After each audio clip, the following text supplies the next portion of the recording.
کا دین، اللہ کا اسلام، اللہ کا قرآن، اللہ کی شریعت بچے گی بے نام زینب۔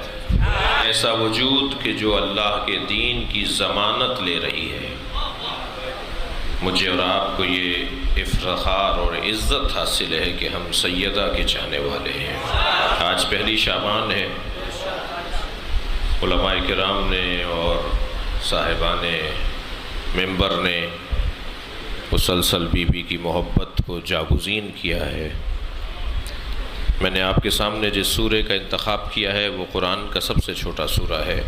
قرآن میں 2 ہی سورے ہیں جو 3 آیتوں پر مشتمل ہیں، ایک سورہ النصر اور ایک سورہ والعصر۔ اور خبردار کسی کو چھوٹا دیکھ کر اسے حقیر نہیں سمجھنا، اور کسی کو لمبا چوڑا دیکھ کر اسے امیر نہیں سمجھنا۔ اللہ انسانوں کو قد اور فٹوں سے نہیں ناپتا۔ اللہ کے ہاں جب انسان ناپے جاتے ہیں تو کردار سے ناپے جاتے ہیں۔ جس کا جتنا بہتر کردار ہوگا وہ اتنا ہی بڑا انسان ہوگا، اور چاہے انسان بڑا دکھائی دے مگر اس کے پاس اگر کردار نہ ہو تو وہ کردار کا بونا ہوگا، اس کی کوئی حیثیت نہیں ہوگی۔ اہل بیت کی قرآن میں اللہ تعریف کر رہا ہے، نشانیاں بتا رہا ہے۔ مولا علی نے بھی نہج البلاغہ میں فرمایا، خبردار اہل بیت کے بارے میں، اصحاب کے بارے میں الجھنے کی ضرورت نہیں ہے۔ یہ شخصیات ناموں سے نہیں پہچانی جاتی، کردار اور کاموں سے پہچانی جاتی۔ مبارک آل عمران کی 134ویں آیت میں اللہ نے کچھ نشانیاں بیان فرمائی ہیں۔ والذین ينفقون في السراء والضراء والكاظمین الغیظ والعافین عن الناس واللہ يحب المحسنین۔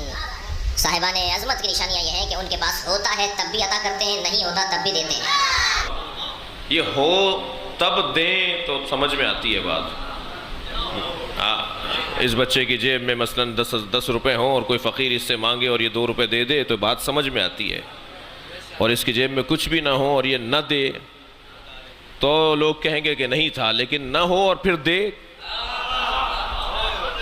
ایک صاحب کہنے لگے، مولانا ہمارے پاس پیسے ہوتے تو ہم بھی سخی ہوتے۔ میں نے کہا آپ سخی ہوتے تو آپ کے پاس پیسے ہوتے۔ اللہ اس کے ذریعے سے تقسیم کرواتا ہے جس میں دینے کا جذبہ ہو۔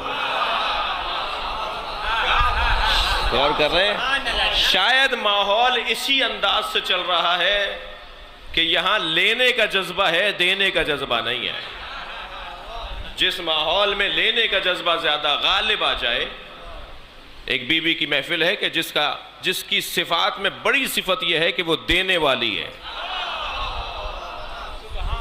وہ شعور دینے والی ہے، وہ عرفان دینے والی ہے، وہ کردار دینے والی ہے، وہ تحفظ اسلام دینے والی ہے۔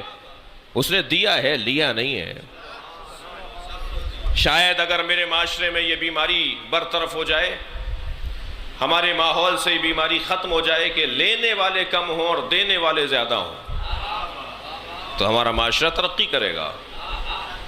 جس ماحول میں بھی آپ دیکھیں جہاں دینے والے زیادہ ہیں اور لینے والے کم ہیں، وہاں کے حالات بہت اچھے ہیں۔ میں اپنے پاکستان کی بات کر رہا ہوں، اپنے ماحول کی بات کر رہا ہوں۔ محفل اس وقت ہم پاکستان میں پڑھ رہے ہیں جی۔ یہ مسجد کا ہال ہے، الحمدللہ یہاں ایک بہت کثیر تعداد اور جمع غفیر موجود ہے۔ فرض کیجئے طے کرے بانی ہے محفل کے بعد تبرک تقسیم ہوگا، اور تبرک تقسیم کرنے والے کے ہاتھ میں جلیبیوں کا اور مٹھائیوں کا ٹوکرا ہو، اور اسے کہہ دیا جائے کہ آپ اس دروازے پہ کھڑے ہو جائیں اور آنے والوں کو مٹھائی تقسیم کریں، تو دینے والا 1 ہوگا، لینے والے 1000 ہوں گے۔ تو جب دینے والا 1 ہو اور لینے والے 1000 ہوں تو پھر دھکا بھی لگے گا، کوہنی بھی چبھے گی جی۔ ہر شخص چاہے گا کہ مجھے پہلے مل جائے، پھر اسے آواز کوئی دے گا ماموں مجھے دے دو، تو وہ مڑ کے دیکھا یہ میرا بھانجا کون سا آ گیا۔ پھر ایک اور آواز آئے گی چاچا مجھے دے دو، پھر ایک اور آواز آئے گی خالو مجھے دے دو۔ تو یہ بھی طے ہے کہ جب لینے والے زیادہ ہوں تو رشتہ داریاں بھی بنا لیتے ہیں۔ لینے والا 1 ہے تو ایک مرتبہ دھکے لگنے لگے، مسئلہ ہونے لگا، تو بانی نے کہا جی دوسرا دروازہ بھی کھولو۔ پھر ایک ٹوکرا لے کے وہاں ایک اور صاحب کھڑے ہو گئے. کچھ لوٹ کم ہوا مگر مطلوب کیفیت نہیں ہوئی. انہوں نے کہا جی تیسرا دروازہ بھی کھولو، پھر چوتھا بھی کھلوا دیا، پانچواں بھی کھلوا دیا. اب میں آپ سے پوچھتا ہوں جتنے دینے والے بڑھتے جائیں گے اتنا ہی ماحول پرسکون ہوتا چلا جائے گا نا. اہل بیت چاہتے ہی ہیں کہ دینے والے بڑھ جائیں، لہذا آئیڈیل ماحول ہوگا کہ جب لوگ صدقہ لے کر پھر رہے ہوں گے اور کوئی لینے والا نہیں ہوگا. اللہ اکبر. جب امام ظہور فرمائیں گے، جب حضرت ظہور فرمائیں گے تو لوگ صدقہ لے کر پھریں گے کہ کوئی ہمیں مستحق مل جائے، مگر جسے مستحق سمجھ کے وہ دیں گے وہ کہے گا میں خود دینے والا ہوں. ہمارے ماحول کی اصلاح اور ہمارے ماحول کے حالات پر بھی بنیادی توجہ کی ضرورت ہے. بعض اوقات ہم چھوٹے مسئلے حل کر دیتے ہیں تو معاشرہ پرسکون نہیں ہوتا. بڑے مسئلوں کے حل کرنے کی ضرورت ہے. اور یہ کیسے ہوگا کہ دینے والے زیادہ ہو جائیں؟ اس کے دو سبب ہیں. ایک تو معاشی خوشحالی سبب بنے گا کہ دینے والے زیادہ ہوں، اور دوسرا جذبہ سخا، عطا کا جذبہ، سخاوت کا جذبہ. پریشان حالی میں اگر کوئی شخص اپنے جیسے سے جا کر بات کرے تو اللہ حدیث قدسی میں کہتا ہے یہ میری شکایت لگا رہا ہے. مجھے اگر پریشانی ہے تو مجھے اس سے مانگنا چاہیے جو دے سکتا ہے. میں اسے جا کر رو رہا ہوں، پریشان ہو رہا ہوں، اس کو بتا رہا ہوں جو کچھ نہیں کر سکتا، تو اللہ حدیث قدسی میں کہتا ہے یہ میری شکایت لگا رہا ہے. اور اللہ کی شکایت لگانے والا کون ہے وہ خود جانتا ہے. تو قرآن مجید کا سب سے چھوٹا سورہ ہے مگر قرآن کی حفاظت کا سب سے بڑا سامان ہے. کیا ہوا ہے؟ نبی مکرم کو جیسے جیسے اللہ نے سرمایے بڑھائے، رسول بنایا، انا ارسلناک شاہدا مبشرا ونذیرا وداعیا الی اللہ باذنہ وسراجا منیرا. اے میرے حبیب ہم نے تمہیں رسول بنا کر بھیجا، ہم نے تمہیں مبشر و نذیر بنا کر بھیجا، ہم نے تمہیں سراج منیر بنا کر بھیجا، ہم نے تمہیں اپنی جانب بلانے والا پھر سراج منیر بنا کر بھیجا. کتنی دولتیں نبی کو دیں. یہ سارے سرمایوں میں اضافہ ہو رہا ہے، دولتوں میں نبی کے اضافہ ہو رہا ہے. پھر اللہ نے کہا انا فتحنا لک فتحا مبینا، ہم نے تمہیں فتح مبین، فتح مکہ عطا کر دی، کھلی فتح تمہیں دی ہے، کامیابیاں تمہارے لیے ہیں. اپنے حبیب کو اللہ نے معراج پر بلا لیا. سورہ النجم کے اندر اللہ کہہ رہا ہے وَهُوَ بِالْأُفُقِ الْأَعْلَىٰ، ہم نے اپنے حبیب کو اتنی بلندی پر پہنچایا کہ اس سے اونچی جگہ ہی نہیں ہے. افق اعلیٰ کے اوپر ہم اپنے حبیب کو لے گئے. جب نبی مکرم افق اعلیٰ پر پہنچے تو ساری کائنات نبی کے نیچے ہے نا. جب اس سے اونچی جگہ کوئی نہیں ہے تو سب نیچے ہے نا. اور جو نبی جس مقام پر گئے ہیں وہاں جوتیوں کے ساتھ گئے ہیں. توجہ کر رہے ہیں آپ حضرات؟ نبی جس مقام پر گئے ہیں وہاں نبی مکرم سرکار عالم نے اپنے حبیب کو جس مقام پر پہنچایا ہے وہاں حدیث کہتی ہے کہ نبی جوتیوں کے ساتھ گئے ہیں. البتہ حضرت موسیٰ سے جوتیاں اتروائیں تھیں اللہ نے. فخلع نعلیک، اے موسیٰ جوتیاں اتارو، خلع نعل کرو، اپنے پیروں سے جوتیاں اتارو. یہ وادی مقدس ہے، معلوم یہ ہوا جو وادی مقدس ہو وہاں جوتیاں اتار کر آتے ہیں. یہ حدیث، یہ قرآن کی آیت سے روشن ہے کہ مسجدوں میں، امام بارگاہوں میں، مقدس جگہوں پر جوتیاں اتاری جائیں. یہ بحث نہیں ہوگی کہ جوتیاں پاک ہوتی ہیں یا نجس ہوتی ہیں، جوتی جوتی ہوتی ہے. اور کر رہے ہیں حضرت موسیٰ سے اتروائی جوتیاں، لیکن نبی جوتیوں کے ساتھ گئے. تو اب مجھے یہ کہنے کی اجازت ہے نا کہ نبی مکرم جوتیوں کے ساتھ گئے ہیں اور افق اعلیٰ پر ہیں، تو ساری کائنات نبی کی جوتیوں کے نیچے ہے. کہ جتنے خزانے ہیں، دنیا کی جتنی دولتیں ہیں، وہ سرکار کے پیروں جوتیوں کے نیچے ہیں. اس بلندی پر اللہ نے اپنے حبیب کو پہنچایا. سرمایہ اور بڑھ گیا، دولت اور بڑھ گئی نبی کی. رسول بنا دیا، فتح مبین دے دی، نبی کو معراج دے دی اللہ نے.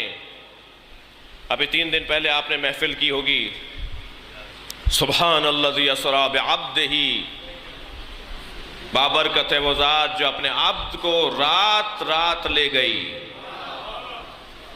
اور کر رہے ہیں ایک عبد کے لیے بہت بڑا مقام ہے کہ اس کا معبود اس کی وجہ سے پہچانا جائے. معبود اللہ ہے لیکن یہ عبد کیسا ہے کہ جس کی وجہ سے اس کے معبود کا تعارف ہو رہا ہے. بہت بڑا مقام ہے کسی عبد کے لیے. سرکار کو معراج دے دی، سرکار کو رسالت دے دی، سرکار کو اللہ نے فتح مکہ دے دیا، اللہ کے حبیب کو اللہ نے قرآن دے دیا، اس سے بڑھ کر اور کیا ہے؟ اِنَّا أَنزَلْنَاهُ فِي لَيْلَةِ الْقَدْرِ اِنَّا أَنزَلْنَاكَ تِبْيَانًا لِكُلِّ شَيْءٍ نزل بِهِ روح الامین علی قلبک، اے میرے حبیب ہم نے روح الامین کے ذریعے تمہارے قلب پر اس قرآن کو اتارا ہے۔ اللہ نے اپنے حبیب کو قرآن دے دیا۔ علامہ اقبال رحمۃ اللہ علیہ روزانہ صبح کی نماز کے بعد قرآن کی تلاوت کرتے تھے۔ ایک دن ان کے والد ان کے برابر سے گزرے، کہنے لگے کیا پڑھ رہے ہو؟ فرماتے ہیں قرآن پڑھ رہا ہوں۔ کہنے لگے اسے تو سوائے محمد کے کوئی سمجھ نہیں سکتا، اسے تو سوائے محمد کے کوئی سمجھ نہیں سکتا۔ کہنے لگے کیا مطلب ہے؟ کہا یہ تم نے قرآن کی آیت نہیں پڑھی کہ قرآن کہہ رہا ہے کہ ہم نے آپ کے قلب پر اسے اتارا ہے، اور پھر اللہ بعض اوقات ایسے الفاظ میں بات کرتا ہے جو محمد کے علاوہ کوئی پہچان نہیں سکتا کہ اللہ بول کیا رہا ہے۔ تو کہنے لگے والد واضح طور پر کہیں ابا کہ میں کیا نہیں پڑھوں قرآن؟ کہنے لگے نہیں، قرآن پڑھو مگر قلب مصطفیٰ میں جگہ بنا دو۔ کہنے لگے قلب مصطفیٰ میں جگہ کیسے بنتی ہے؟ فرمانے لگے فاطمہ زہرا کو راضی کر لو۔ یہاں اللہ نے اپنے حبیب کو قرآن دے دیا، رسالت عطا کر دی، فتح مکہ دے دیا، پروردگار عالم نے اپنے حبیب کو اتنا کچھ دیا۔ میری تمہید یہاں مکمل ہو جانی چاہیے، جیسے جیسے سرمایہ بڑھتا چلا گیا ایسے ایسے اس کی حفاظت کا احساس بڑھتا چلا گیا۔ دیکھیے ککڑی بیچنے والے کو نیند اچھی آتی ہے، مگر کروڑ پتی کو نیند نہیں آتی جب تک کہ وہ انشورنس نہ کروا لے، اپنے سامان، اپنے مال، اپنی دولت کی انشورنس نہ کروا لے کہ بھائی اب ہماری گاڑی اگر کہیں لگ بھی گئی تو کوئی مسئلہ نہیں ہے، ہماری جو انشورنس کمپنی ہے وہ ہمیں اس پوری گاڑی دے دے گی۔ جی اب اگر کوئی ہمارے ساتھ ہمارے فیکٹری میں کچھ ہو گیا خدا نخواستہ تو یہ انشورنس کمپنی والے ہمیں سارے پیسے دے دیں گے۔ ایسا ہی ہے، جب تک وہ انشورڈ نہیں کروا لیتے، جب تک بیمہ نہیں لے لیتے پالیسی، اس وقت تک اسے نیند نہیں آتی۔ لیکن جیسے ہی وہ بیمہ پالیسی لے لیتا ہے سکون میں آ جاتا ہے کہ میری اب چیز اگر بگڑے گی بھی تو بچانے والا کوئی ہے۔ اللہ کو جتنا نبی کو اللہ نے جتنا سرمایہ دیا، دولت اتنی بڑھی کہ کسی کی دولت نبی کی دولت سے قابل مقایسہ نہیں ہے۔ اتنی دولت بڑھی، یا اللہ یہ بچے گی کیسے؟ فرمایا انا اعطیناک الکوثر، ہم نے تمہیں فاطمہ زہرا عطا کر دی، تمہارا دین اسی کی وجہ سے بچتا رہے گا۔ صلوات پڑھے محمد و آل محمد۔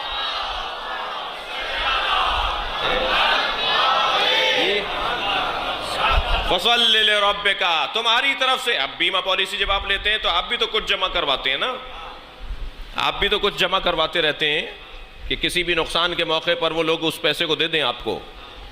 تو فَصَلِّ لِرَبِّكَ، اپنے رب کا شکریہ ادا کرتے رہو نماز کی صورت میں، اپنی حاضری برابر رکھو، ونہر اور بڑی قربانی دو، ہم تمہارے دین کو بچائیں گے، تمہارا دشمن ہی بے نام و نشان رہے گا۔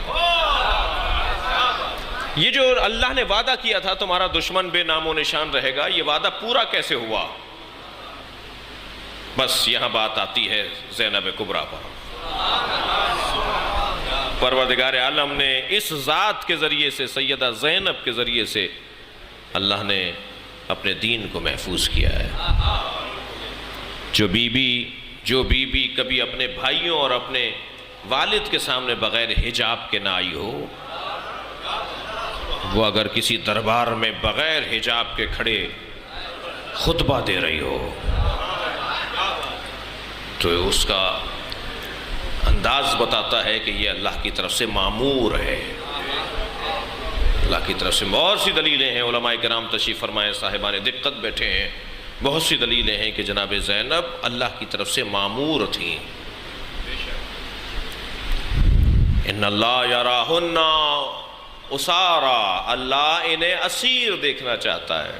ارادہ پروردگار زینب کے ساتھ ہے، یہ امام حسین کا جملہ ہے، لہذا سیدہ زینب کا مقام کچھ کم مقام نہیں ہے۔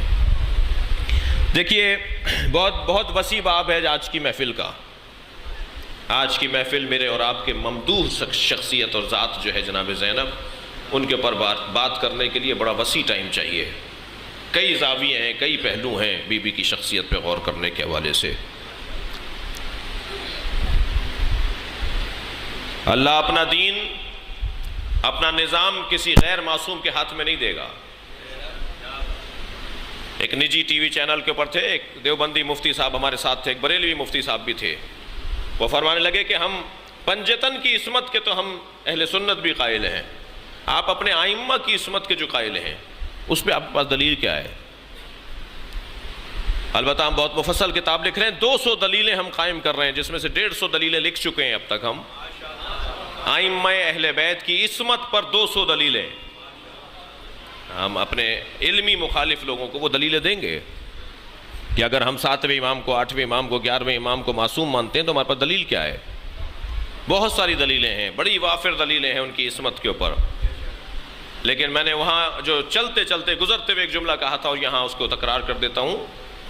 میں نے کہا کہ عصمت، توجہ چاہوں گا، عصمت جہاں فضیلت معصوم ہے وہاں ضرورت دین بھی ہے۔ کوئی ایک وجود ایسا ہونا چاہیے کہ جس کے ہاتھ میں دین ہو اور ہمیں یقین ہو کہ یہ دین تبدیل نہیں ہوا ہے،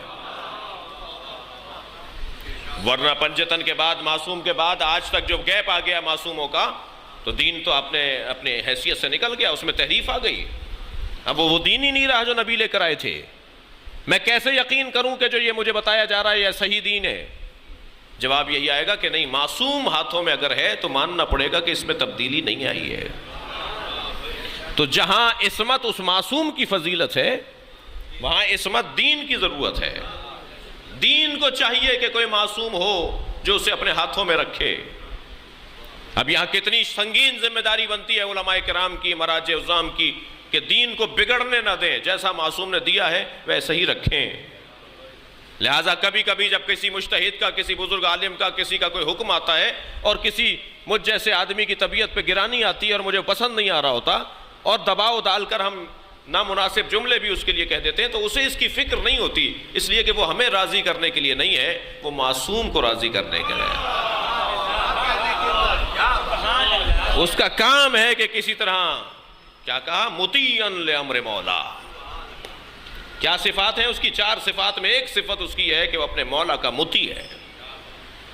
ساری تشیع مل کر بیٹھ جائے اگر مراجع تقلید کے قدموں میں کہ فتویٰ دیجئے اگر کوئی ہمیں قتل کر رہا ہے تو ہم بھی اسے قتل کریں۔ اس جوان نے، اس بچے نے 10 دفعہ میں پوچھا نا کہ ہمیں مارا جا رہا ہے تو ہم بھی لوگوں کو ماریں، مگر کسی بھی مجتہد نے جواب دینے کا فتویٰ نہیں دیا۔ ساری دنیا مل کر بھی کہے کہ فتویٰ بدل لو تو فتویٰ نہیں بدلا جا سکتا، اس لیے کہ فتویٰ اجتہاد کی روشنی میں حکم الہی ہے اور حکم الہی تبدیل نہیں ہوتا۔ اور فرمائیں گے بہت سنگین ذمہ داری ہے، دین جیسا ہے ویسا ہی محفوظ رکھا جائے۔ عصمت ایک ضرورت دین ہے، ایک ضرورت سماج ہے۔ اب معصوم تو 14 ہیں، منصوص وہ مصطلح معصوم تو 14 ہیں، لیکن کچھ ہستیاں ایسی ہیں جو مصطلح معصوموں پر دلیل عصمت ہیں، جن میں ایک عباس علمدار، بڑی عنایت آپ توجہ سے سن رہے ہیں، ایک حضرت عباس کا نام، ایک حضرت معصومہ قم، ایک حضرت علی اکبر، اور ایک آج کی اور میری ممدوح جناب زینب کبریٰ۔ یہ معصومین کی عصمت پر دلیل ہے، جنہیں علماء علم کلام نے لکھا ہے محفوظ عن الخطا، بعض نے لکھا ہے عصمت صغریٰ، بعض نے لکھا ہے عصمت صغریٰ۔ ائمہ اہل بیت جناب زہرا 14 معصوم عصمت کبریٰ پر فائز ہیں اور زینب کبریٰ عصمت صغریٰ پر فائز ہیں، اس لیے کہ یہ معصوم کے لیے دلیل عصمت بن رہی ہے۔ جب ان کی زندگیوں میں کہیں خطا کا گزر نہیں ہے تو یہ جن کی پیروی کرتے ہیں ان کی عصمت کیسی ہوگی ہے۔ امید اس ایک اور مرحلے کے لیے لی، جناب زینب کی ذات عصمت صغریٰ پر فائز ہے، جناب زینب کی ذات محفوظ عن الخطا شخصیت ہے۔ علامہ ذیشان درجوادی کا بڑا حسین جملہ یاد آ رہا ہے، وہ فرماتے ہیں کہ معصوم اور محفوظ میں فرق یہ ہے کہ معصوم جو کام کرتا ہے وہ شریعت کہلاتی ہے اور محفوظ وہ کام کرتا ہے جو معصوم کرتا ہو۔ اور پھر اس ذات کی عظمتوں میں ایک عنوان بی بی کے القاب ہیں. بی بی کا نام زین للعب، جو نبی کے لیے زینت ہو اس علی کی زینت زینب، اپنے بابا کی زینت. نہ صرف نبی، قرآن کی زینت علی، نبی کی زینت علی، ہر زاویہ نگاہ سے عظمتوں کا عنوان علی کی ذات. اور علی کے لیے اگر کوئی زینت بن رہی ہیں تو علی کی بیٹی زینب ہے. اس خاندان کے اندر عظمتوں کے بڑے عنوانات ہیں. حضرت عباس کی ابھی محفل آپ کریں گے 2-3 دن کے بعد. حضرت عباس علمدار کا ایک لقب ہے قمر بنی ہاشم، بڑے معروف اور مشہور اور مستند لقب ہے قمر بنی ہاشم. علامہ ذیشان درج آبادی کی تو پوری اس پہ کتاب، جو انہوں نے حضرت کے اوپر کتاب لکھی اس کا نام ہی قمر بنی ہاشم رکھا ہے. علمدار کربلا آیت اللہ رسولی محلاتی کی کتاب ہے. خود ہم نے ایک کتاب حضرت کی زندگی پر کوشش کی حضرت کو راضی کریں، اس کا نام خورشید وفا رکھا ہے، وفا کا سورج. تو وہ جو ہے نا اپرات کے، تو حضرت عباس علمدار قمر بنی ہاشم ہے. تو علامہ ذیشان درج آبادی لکھتے ہیں کہ قمر بنی ہاشم کس کا لقب ہے؟ یہ اس کا لقب ہے جو قمروں کے درمیان رہتا ہے. تاریخ کہتی ہے کہ قمر بطحا لقب ہے حضرت عبد المطلب کا، قمر حرم لقب ہے حضرت ابو طالب کا. خود قرآن نے مولا علی کو قمر کہا ہے. والشمس وضحاها والقمر اذا تلاها، قسم ہے، اللہ کہہ رہا ہے قسم ہے سورج کی کہ جب وہ طلوع کرتا ہے، اور قسم ہے چاند کی جو سورج کے پیچھے چلتا ہے. یہاں سورج سے مراد محمد مصطفیٰ ہیں، قمر سے مراد علی مرتضیٰ ہے. صلوات پڑھے محمد و آل محمد پر. جس خاندان میں ہر فرد فرید ہو، جس خاندان میں ہر فرد قمر ہو، اس خاندان اقمار میں، اس خاندان قمر میں اگر کوئی قمر ہے تو وہ ہے عباس، یعنی چاندوں کا چاند، قمروں کا قمر. اسی طرح جناب زینب کا ایک ایسا عظیم لقب ہے کہ جس پہ حضرت کی عظمت ہمارے حساب سے عظمتوں کے باب میں منفرد عظمت ہے جناب زینب کی، اور وہ عظمت ہے عقیلہ بنی ہاشم. جناب زینب کا لقب ہے عقیلہ بنی ہاشم. کس میں عقیلہ ہے؟ جو خود عقل الہی ہے. تھوڑا سا توجہ بڑھائیں. یہ جو اللہ نے کہا ہے اول ما خلق اللہ القلم، نبی نے فرمایا اول ما خلق اللہ القلم، اول ما خلق اللہ نوری. پھر نبی نے فرمایا اول ما خلق اللہ العقل، اللہ نے سب سے پہلے عقل کو خلق کیا. ایک حدیث میں فرمایا اللہ نے سب سے پہلے قلم کو خلق کیا. ایک حدیث میں فرمایا اللہ نے سب سے پہلے مجھ محمد کے نور کو خلق کیا. یا رسول اللہ، آپ کا نور پہلے بنا، قلم پہلے بنا، یا عقل پہلے بنی؟ جواب نبی آئے گا ان تینوں میں تضاد نہیں ہے. یہ ایک حدیث دوسری حدیث کی تشریح کر رہی ہے. جسے قلم کہتے ہیں اسی کو محمد کہتے ہیں، جسے محمد کہتے ہیں اسی کو عقل کہتے ہیں. یہ عقل کا وجود، خود یہ گھرانہ عقل ہے. غور کر رہے ہیں آپ حضرات؟ جو عقل گھرانہ ہو، جو عاقلوں کا گھرانہ ہو، اس گھرانے میں اگر کوئی عقیلہ کہلائے، صلوات پڑھے محمد و آل محمد پر.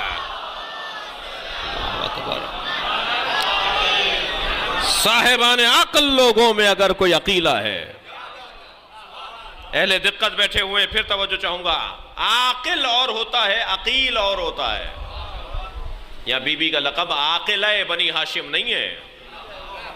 بھائی آپ تھوڑا گردن ہلاتے رہیے، میری بات پہنچ رہی ہے نہیں؟ عاقلہ اور ہے، عاقل اور ہے، عقیلہ اور ہے، عقیل اور ہے. عاقل اور عقیل برابر نہیں ہے. اور فرما رہے ہیں عاقل اسے کہتے ہیں کہ جو صاحب عقل ہو. جی مگر ضروری نہیں ہے کہ اس کی عقل ہمیشہ سے ہو، جب سے پیدا ہوا جب سے ہو. نہیں، ایسے نہیں. جی ممکن ہے کہ کبھی اس کی عقل کم رہی ہو، کبھی عقل ہی نہ رہی ہو، پھر آ گئی ہو، پھر تھوڑی بڑی ہوئی ہو، پھر بڑی ہوئی ہو، ایک وقت آیا کہ عقل بڑی ہو گئی، عقل بڑھ گئی، عقل پوری ہو گئی. اذا تم العقل نقص الکلام، جب عقل کمال پر پہنچ جاتی ہے تو بولنا کم ہو جاتا ہے. حدیث سنا دی میں نے آپ کو، جب عقل کمال پر پہنچتی ہے تو صاحب عقل کی گفتگو کم ہو جاتی ہے. زیادہ بولنے والے دلیل ہوتی ہے کہ عقل نہیں ہے ان کے پاس، کم بولنے والے خود دلیل بن جاتے ہیں کہ ان کی عقل بہتر ہے. ایسا ہی ہے. اس کا مطلب یہ کہ عقل جو ہے وہ مختلف مراحل طے کرتی ہے، عقل کے مختلف مراحل ہیں. چاہ رہے ہیں یہ بات کروں میں نہیں جی. علماء علم کلام نے، علماء عرفان نے عقل کی 4 قسمیں بیان کی ہیں. سنا دوں سبق اپنا؟ تھوڑا سا گردن ہلاتے رہیے، مجھے یہ خوف ہو رہا ہے کہ یہ آواز آپ کو تنگ نہ کر رہی ہو میری آواز. عقل کی 4 قسمیں ہیں، بیان ہو جائیں نا. عقیلہ بنی ہاشم پر بات کر رہے ہیں. عقل کی 4 قسمیں ہیں.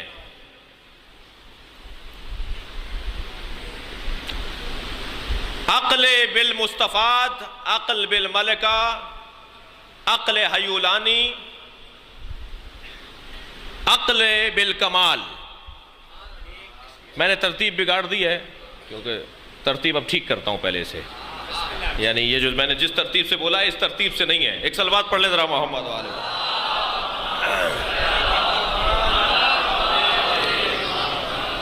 عقل حیولانی سب سے پہلی عقل ہے. جب عقل بنتی ہے، جب اللہ عقل کو بناتا ہے تو یہ عقل حیولانی ہے. یہ جو بچہ دنیا میں آتا ہے نا، یہ عقل کو لے کر آتا ہے، مگر عقل حیولانی کو لے کر آتا ہے. جس کی مثال آپ یہ لے لیجئے، مثال کے طور پہ یہ برتن ہے، اس میں آپ بہت ساری چیزیں ڈال سکتے ہیں، کچھ بھی ڈال سکتے ہیں، ٹھیک ہے. ایک صفحہ ہے جس پہ بہت ساری چیزیں آ سکتی ہیں. اس کیفیت کو کہیں گے بچے کے حوالے سے عقل حیولانی. اب اس میں آپ جو ڈال دیں، اس کو آپ انسان بنانا چاہیں تو انسان بنا دیں، اسے آپ جانور بنانا چاہیں تو آپ جانور بنا دیں. اللہ نے اسے عقل دے کر بھیجا ہے، آپ اسے چاہیں تو یہودی بنا دیں، چاہے اسے ہندو بنا دیں، چاہے اسے آپ مسلمان بنا دیں. اللہ نے اسے پذیرش، قبول کرنے والا، قبولیت کا ایک مادہ اور اہلیت اور صلاحیت دے کر بھیجا ہے جی. تو یہ عقل حیولانی ہے. عقل ہے، صفحہ ہے، خالی صفحہ ہے، اس میں جو ڈالنا چاہیں ڈال دیں. یہ عقل حیولانی ہے. یہ عقل حیولانی ایک مرحلہ اور آگے بڑھتی ہے اور وہ کہلاتی ہے عقل بالفعل. یہ فعلیت میں آنا شروع ہوتی ہے، یہ کام کرنا شروع کرتی ہے. 2 باتیں اس نے سنی تھیں، اب ان دونوں کو جوڑنا شروع کر دیتی ہے. یہ ایک بات ایسے سنی تھی، ابا سے سنا کہ خبردار بڑوں کی بات میں بات بولتے نہیں ہیں، جب بڑے بات کر رہے ہوں تو چھوٹوں کو بولنا نہیں چاہیے. یہ انہوں نے سن لیا، لیکن انہوں نے اپنے استاد کو بھی ٹوک دیا کیونکہ وہاں ان کا بھی کوئی بڑا بیٹھا تھا. اب انہیں یہ نہیں پتا کہ استاد کو ٹوکتے نہیں ہیں. انہوں نے ایک بات تو سنی تھی کہ بڑوں کے بیچ میں نہیں بولتے، مگر یہ بات نہیں سنی تھی کہ بڑوں کو ٹوکتے نہیں ہیں. انہوں نے ٹوک دیا بچے کو. اب یہ عقل بالفعل، کام کر. پھر سے وہ سمجھائے گا نہیں بیٹا وہ بات ٹھیک ہے تو یہ بات غلط ہے. یہ عقل بالفعل، ایسا ایسا عقل کام کرنا شروع کر رہی ہے. یہ جیسے جیسے بڑا ہوتا جاتا ہے، جیسے جیسے جوان ہوتا جاتا ہے، اس کی عقل جو ہے عقل بالفعل ہو جاتی ہے. پھر یہ عقل بالفعل سے عقل بالمستفاد تک چلی جاتی ہے. اس کی عقل جو ہے اب استفادہ کرتی ہے، چیزوں کو سمجھ. ایک مرتبہ دیکھا تھا، سنا تھا، استاد نے سمجھایا تھا، اب قیامت تک، اب زندگی بھر تک یاد رہے گا وہ فارمولہ. یہ عقل بالمستفاد ہے. لیکن ایک مرتبہ ایک عقل اور ہے جو عقل بالکمال ہے. یہ عقل وہ ہے جو یہ کہہ دیں وہی عقل بن جائے. ان کے فیصلے عقل کہلائیں گے، ان کے احکامات عقل کی بنیادیں کہلائیں گی. جو یہ کہیں گے وہی عقل ہوگی. یہ ہے معصومین کی عقل، یہ ہے معصومین کی عقل. لہذا آیت اللہ جوادی عاملی تقسیم کر رہے ہیں انسان کامل اور انسان اکمل میں. انسان کو 2 حصوں میں تقسیم کر رہے ہیں. فرماتے ہیں ایک انسان ہے، ایک انسان کامل ہے اور ایک انسان اکمل ہے. اور انسان کامل اور انسان اکمل کی انہوں نے تعریفیں کی ہیں. فرماتے ہیں مالک اشتر انسان کامل ہے، علی مرتضی انسان اکمل ہے. ان سے بڑا پھر کوئی انسان نہیں ہے. اور فرمایا آپ نے اب یہ خاندان کون سا خاندان ہے؟ یہ سارے عقیل ہیں. یہ سارے عقیل ہیں، جیسے یہ سارے چاند ہیں نا، جیسے قمر ہیں سارے، ایسے یہ گھرانہ سارے عقیلوں کا خاندان ہے۔ عقیلوں میں اگر کوئی عقیلہ بن جائے تو اسے زینب کبریٰ کہتے ہیں۔ ساری مثالیں رکھتا ہوں اپنے اس مدعا کے اوپر، بات کو ہضم کر کے اور سمجھ کر آپ کے سامنے سبق دہرا رہا ہوں۔ آپ نے کبھی غور فرمایا کہ جب چادر تطہیر کا واقعہ سن 9 ہجری میں رونما ہوا، 9 ہجری میں جب مباہلہ پیغمبر اکرم کہہ کر آ گئے کہ کل تعالوا ندعو ابناءنا وابناءکم ونساءنا ونساءکم وانفسنا وانفسکم ثم نبتہل ونجعل لعنۃ اللہ علی الکاذبین، یہ 9 ہجری میں آئے۔ تطہیر اور مباہلے کے واقعے کا بڑا گہرا ربط ہے آپس میں۔ مباہلے میں پیغمبر کہہ کر آئے کہ تم اپنے مردوں کو لے آؤ، ہم اپنے مردوں کو لاتے ہیں، تم اپنے بیٹوں کو لاؤ، ہم اپنے بیٹوں کو، ہم اپنی عورتوں کو، تم اپنی عورتوں کو، ہم اپنے جیسوں کو، تم اپنے جیسوں کو، پھر ہم مباہلہ کریں گے۔ غور کر رہے ہیں؟ تو پیغمبر گھر میں تشریف لائے اور آ کر آپ نے فرمایا یا فاطمہ ایتینی بالکساء الیمانی، مجھے چادر یمنی لا کر دے دو، انی اجد فی بدنی ضعفا، میں اپنے بدن میں ضعف محسوس کر رہا ہوں۔ سیدہ نے چادر یمنی لا کر دے دی، نبی نے چادر لے لی۔ کچھ دیر کے بعد امام حسن آئے، پوچھا میرے نانا کی خوشبو مجھے آ رہی ہے، فرمایا کہ چادر کے نیچے تمہارے نانا موجود ہیں۔ امام حسن قریب گئے، جا کے نانا کو سلام کیا، نانا نے جواب دیا، کہا میں بھی چادر میں آ جاؤں؟ نانا نے فرمایا تم بھی چادر میں آ جاؤ۔ کچھ دیر کے بعد امام حسین آئے، پھر آپ نے آ کر سلام کیا، نبی سے پوچھا، نبی نے انہیں بھی چادر میں لے لیا۔ پھر کچھ دیر کے بعد مولا علی آئے، پوچھا میرے بھائی، میرے وسیع، میرے مولا یہاں موجود ہیں؟ کہاں چادر کے نیچے ہیں۔ انہوں نے سلام کیا، انہوں نے بھی چادر میں لے لیا۔ امام حسن، امام حسین، جناب مولا کائنات، پھر جناب زہرا چادر کے اندر چلی گئیں۔ میں آپ سے سوال کرتا ہوں، اس وقت میں بیویاں دیکھ رہی تھیں، اسی لیے تو جناب ام سلمہ نے آگے بڑھ کر کوشش کی کہ وہ چادر میں آ جائیں، اور نبی نے چادر کا کونا کھینچ کے فرمایا تم خیر پر ہو، اہل بیت میں نہیں ہو جائے۔ میں آپ سے سوال کر رہا ہوں کہ اس ماحول میں جناب زینب کہاں تھیں؟ قاعدتاً قانوناً طبق معمول جناب زینب وہی ہیں۔ عقیلہ بنی ہاشم کی دلیل دے رہا ہوں، زینب کبریٰ وہی ہیں، مگر چادر کے قریب آنے کی کوئی روایت نہیں ملتی۔ کیوں نہیں ملتی چادر کے قریب آنے کی کوئی روایت؟ اس لیے کہ زینب جانتی ہیں اس چادر میں میری جگہ نہیں ہے۔ تمام تر عظمتیں، میں چادر کے اندر اگر چلی جاؤں گی تو معصومہ کا ایک بال اگر آسمان دیکھے گا تو قیامت آ جائے گی۔ مجھے تو کوفہ جانا ہے، مجھے تو شام جانا ہے، میرا تو کام ہی کچھ اور ہے۔ اللہ اکبر، مجھ سے جو اللہ نے کام لینا ہے وہ کام ہی کچھ اور ہے۔ دلیل دے رہا ہوں، جب مولا کائنات کو لے جا رہے تھے نا گرفتار کر کے، زینب جناب زہرا نے فرمایا تھا میں اپنی چادر پریشان کر رہی ہوں، میں اپنے بال پریشان کر رہی ہوں، چھوڑ دو علی کو۔ تو لکھا ہے آیت اللہ عباس قمی نے بھی، شیخ عباس قمی نے بھی، اور بزرگوں نے بہت لکھا ہے اس روایت کو، بڑی روایت ایک جگہ نہیں ہے، کہ جب بیوی نے فرمایا خلو ابو الحسن، ابو الحسن کو چھوڑ دو ورنہ میں اپنے بال پریشان کر دوں گی، تو سلمان کہتے ہیں کہ میں نے دیکھا سیدہ نے اپنی چادر ہٹانا چاہی، گویا اپنے سر کو کھول رہی تھی سیدہ، تو سلمان کہتے ہیں میں نے دیکھا مسجد نبوی کی دیواریں فضا میں اٹھنے لگیں، کہ مسجد اتنی اوپر ہو گئی تھی کہ گھوڑا گزر سکتا تھا۔ جب مولا علی نے یہ منظر دیکھا ماحول کے اندر تو مڑ کر دیکھ کر فرمایا فاطمہ اپنی چادر پریشان نہیں کرو۔ گویا زہرا فرما رہی تھی میں قیامت لا رہی ہوں، اگر علی کو نہیں چھوڑو گے میں ابھی زمین آسمان جوڑ دوں گی، میں ابھی آسمان اور زمین کو ملا ڈالوں گی۔ اور مولا نے فرمایا نہیں، چادر پریشان نہیں کرو اپنی۔ زینب جانتی ہیں کہ مجھے کوفہ جانا ہے، زینب مجھے جانتی ہیں کہ مجھے شام جانا ہے، میرے سر پہ چادر نہیں ہوگی، آسمان چادر کے بغیر میرا سر دیکھے گا۔ لہذا بی بی اس 3 یا 4 سال کا سن ہے جناب زینب کا اس وقت، مگر اس کے باوجود بھی چادر میں نہیں جا رہی سیدہ زینب۔ اسے کہتے ہیں عقیلہ بنی ہاشم۔ صلوات پڑھے محمد و آل محمد پر۔